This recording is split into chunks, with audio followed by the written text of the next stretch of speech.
And we are back. Nehemiah chapter 11. The leaders of the people were already living in Jerusalem, so the rest of the people drew lots to get 1 out of 10 to move to Jerusalem, the holy city. While the other 9 remained in their towns, the people applauded those who voluntarily offered to live in Jerusalem. These are the leaders in the province who resided in Jerusalem: some Israelites, priests, Levites, temple staff, and descendants of Solomon's slaves lived in the towns of Judah on their own property in various towns. Others from both Judah and Benjamin lived in Jerusalem. From the family of Judah, Athiah, son of Uzziah, the son of Zechariah, and the son of Amariah, the son of Shephatiah, the son of Mahalalel. From the family line of Perez, Maaseiah, son of Baruch, the son of Kol-Hose, the son of Haziah, the son of Adiah, the son of Joiarib, the son of Zechariah, the son of the Shilonite. The descendants of Perez who lived in Jerusalem numbered 468 valiant men. From the family of Benjamin, Salu, son of Meshullam, the son of Joed, the son of Pedaiah, the son of Koliah, the son of Messiah, the son of Ithiel, the son of Jeshiah, and his brothers Gabai and Salai, 920 men. Joel, son of Zikri, was their chief, and Judah, son of Hasunua, was second in command over the city. From the priests, Jediah, son of Joiarib, Jachin, Sariah, son of Hilkiah, the son of Meshullam, the son of Zadok, the son of Merioth, the son of Ahitub, supervisor of the temple of God, along with their associates responsible for work in the temple, 822 men. Also Adiah, son of Jeroham, the son of Pelaliah, the son of Amzi, the son of Zechariah, the son of Pashur, the son of Malchijah, and his associates, who were heads of families, 242 men. Amashsai, son of Azarel, the son of Azai, the son of Meshillemeth, the son of Emer, and his associates, all valiant men, 128 men. Their commander was Zabdiel, son of Haggadolim. From the Levites, Shemaiah, son of Hashub, the son of Arikam, the son of Hashabiah, the son of Buni, Shebathai, and Jozabad, 2 of the leaders of the Levites who were in charge of the outside work of the temple of God. Mattanai, son of Micah, the son of Zabdi, the son of Asaph, the director who led in thanksgiving and prayer. Bakbukiah, second among his associates, and Abda, son of Shammua, the son of Galal, the son of Jeduthun. The Levites in the holy city totaled 284. From the security guards, Akub, Talmon, and their associates who kept watch over the gates, 172 men. The rest of the Israelites, priests, and Levites were in all the towns of Judah, each on his own family property. The temple staff lived on the hill Ophel. Ziha and Gishpa were responsible for them. The chief officer over the Levites in Jerusalem was Uzi, son of Bani, the son of Hashabiah, the son of Mattaniah, the son of Micah. Uzi was one of Asaph's descendants, singers who led worship in the temple of God. The singers got their orders from the king, who drew up their daily schedule. Pethahiah, son of Meshezabel, and a descendant of Zerah, son of Judah, represented the people's concerns at the royal court. Some of the Judeans lived in the villages near their farms: Kiriath Arba, or Hebron, and suburbs, Dibon and suburbs, Jekabzeel and suburbs, Jeshua, Moladah, Beth Pelet, Hazar Shual, Beersheba and suburbs, Ziklag, Mekona and suburbs, En Rimmon, Zorah, Jarmuth, Zanoah, Adullam and their towns, Lachish and its fields, Azekah and suburbs. They were living all the way from Beersheba to the valley of Hinnom. The Benjaminites from Geba lived in Michmash, Aijah, Bethel and its suburbs, Anathoth, Nob and Ananiah, Hazor, Ramah and Gittaim, Hadid, Zeboim and Nebalat, Lod and Ono and the valley of the craftsmen. Also, some of the Levitical groups of Judah were assigned to Benjamin. Nehemiah chapter 12.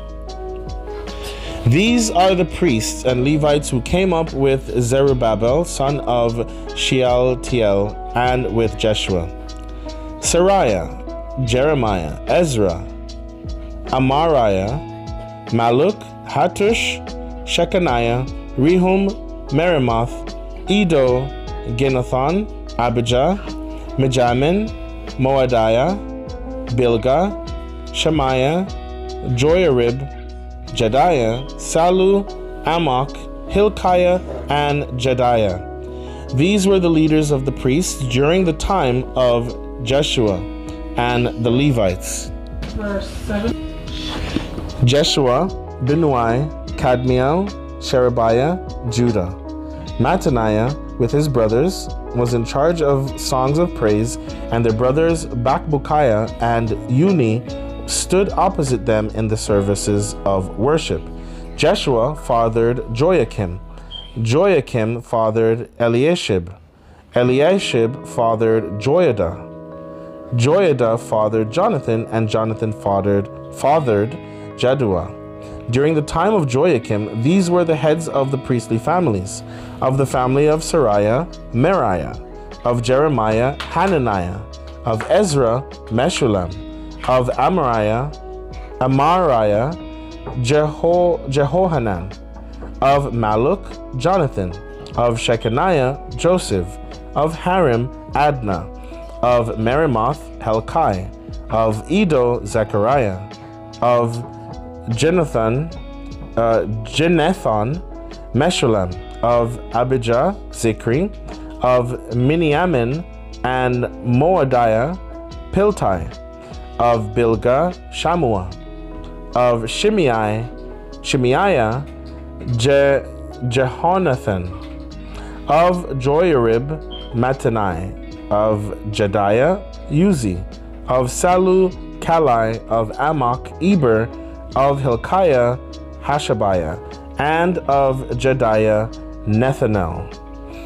During the time of Eliashib, Joiada, Johanan, and Jaddua, the Levites were registered as heads of families.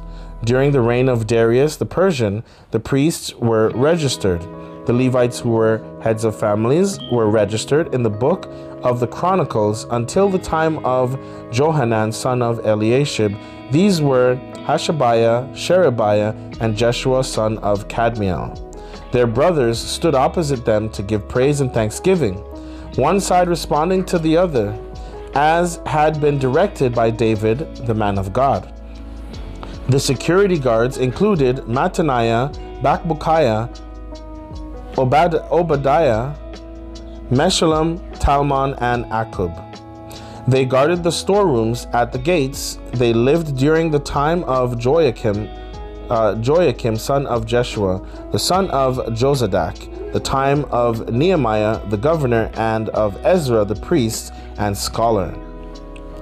When it came time for the dedication of the wall, they tracked down and brought in the Levites from all their homes in Jerusalem to carry out the dedication with exuberance. Thanksgiving hymns, songs, cymbals, harps, and lutes, the singers assembled from all around Jerusalem, from the villages of the Netophathites, from Beth Gilgal, from the farms at Geba, and Azmaveth, the singers, had built villages for themselves all around Jerusalem.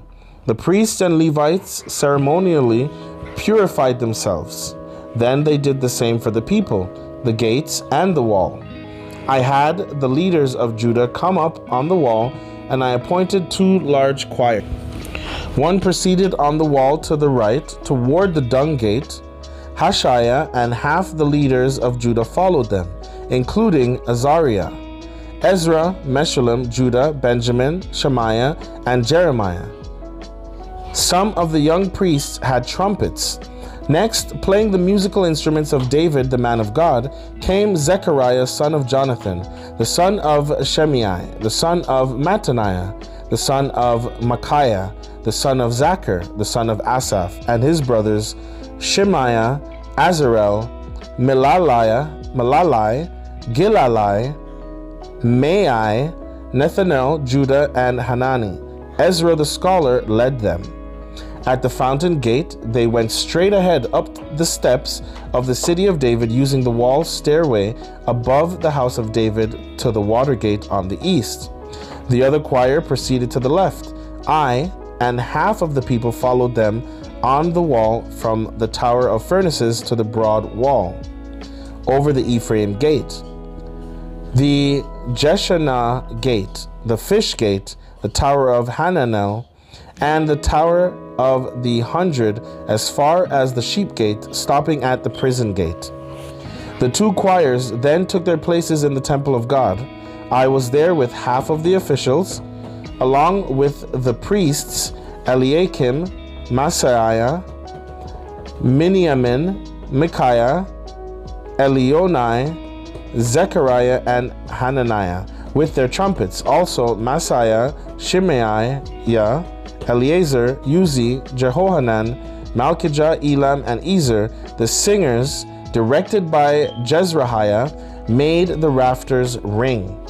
That day they offered great sacrifices and exuberant celebration, because God had filled them with great joy. The women and children raised their happy voices with all the rest. Jerusalem's jubilation was heard far and wide. That same day, men were appointed to be responsible for the storerooms, for the offerings, the first fruits, and the tithes. They saw to it that the portion directed by the revelation for the priests and Levites were brought in from the farms connected to the towns. Judah was so appreciative of the priests and Levites and their service.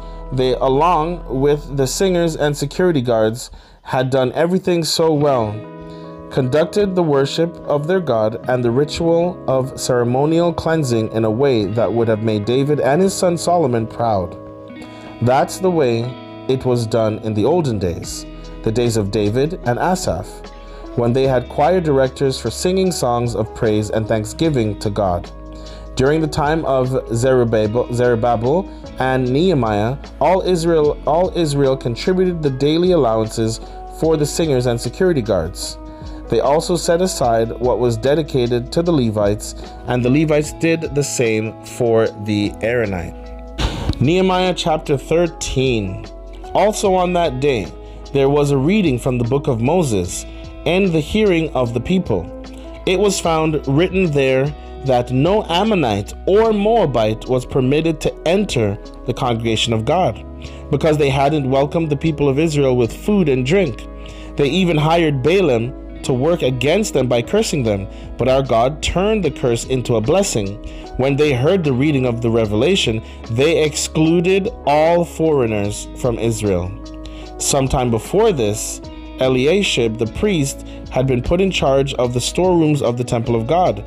He was close to Tobiah and had made available to him a large storeroom that had been used to store grain offerings, incense, worship vessels, and the tithes of grain, wine, and oil for the Levites, singers, and security guards, and the offerings for the priests.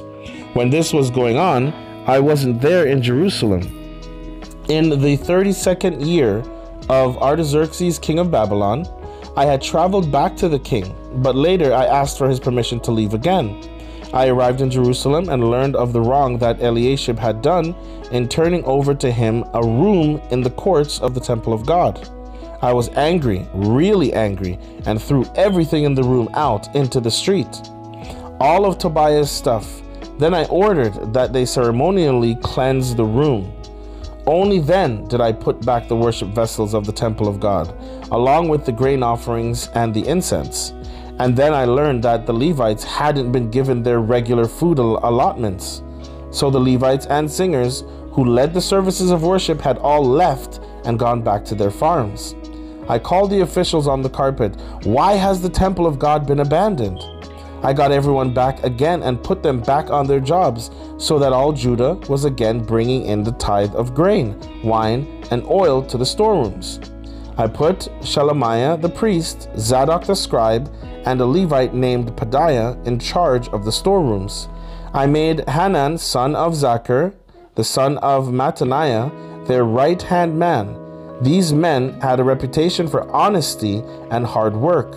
They were responsible for distributing the rations to their brothers. Remember me, oh my God, for this. Don't ever forget the devoted work I have done for the temple of God and its worship. During those days while back in Judah, I also noticed that people treaded wine presses, brought in sacks of grain, and loaded up their donkeys on the Sabbath. They brought wine, grapes, figs, and all kinds of stuff to sell on the Sabbath. So I spoke up and warned them about selling food on that day. Tyrians living there brought in fish and whatever else, selling it to Judeans in Jerusalem, mind you, on the Sabbath. I confronted the leaders of Judah. What's going on here? This evil profaning the Sabbath. Isn't this exactly what your ancestors did? And because of it, didn't God bring down on us and this city all this misery? And here you are adding to it, accumulating more wrath on Jerusalem by profaning the Sabbath. As the gates of Jerusalem were darkened by the shadows of the approaching Sabbath, I ordered the doors shut and not to be opened until the Sabbath was over. I placed some of my servants at the gates to make sure that nothing to be sold would get in on the Sabbath day. Traders and dealers in various goods camped outside the gates once or twice. But I took them to task. I said, "You have no business camping out here by the wall. If I find you here again, I'll use force to drive you off." And that did it. They didn't come back on the Sabbath. Then I directed the Levites to ceremonially cleanse themselves and take over as guards at the gates to keep the sanctity of the Sabbath day. Remember me also for this, my God. Treat me with mercy according to your great and steadfast love. Also in those days I saw Jews who had married women from Ashdod, Ammon, and Moab. Half the children couldn't even speak the language of Judah. All they knew was the language of Ashdod or some other tongue. So I took those men to task, gave them a piece of my mind, even slapped some of them and jerked them by the hair.